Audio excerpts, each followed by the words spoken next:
Hey everyone, welcome back. In today's video, I'm going to show you how to fix your second monitor not detecting in your Windows. Why is Windows not detecting your second monitor? There can be several reasons behind this issue.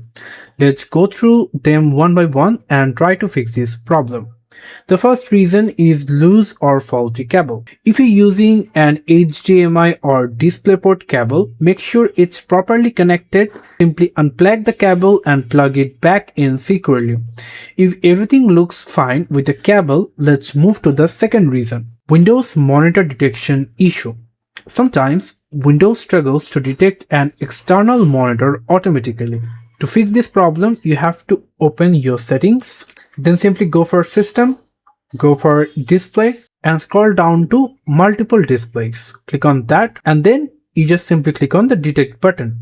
Right now, I have no second monitor, that's why it's showing we didn't find another display. But if your monitor still isn't showing up, let's check the third possible reason. Graphics driver issue. An outdated or corrupted graphics driver can also prevent Windows from detecting a second monitor. Place your cursor onto Start icon and then right click on it, then simply click on Device Manager. Just drag it into the middle and then simply open Display Adapters. Click on AMD Radeon TM Graphics, click on the right mouse button and click on Update Drivers. Select Search automatically for drivers, and then it is saying the best driver for your device are already installed.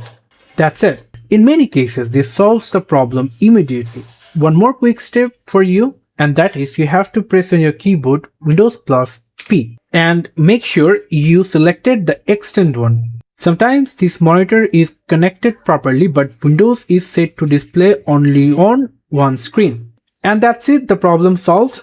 You will find solutions to thousands of Windows problems on this channel, so don't forget to subscribe. Also leave a comment and let me know whether this fixed your issue.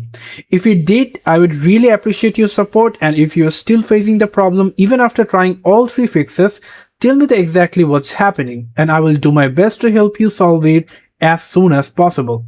Thanks again for watching. I hope to see you in other videos. Till then, goodbye.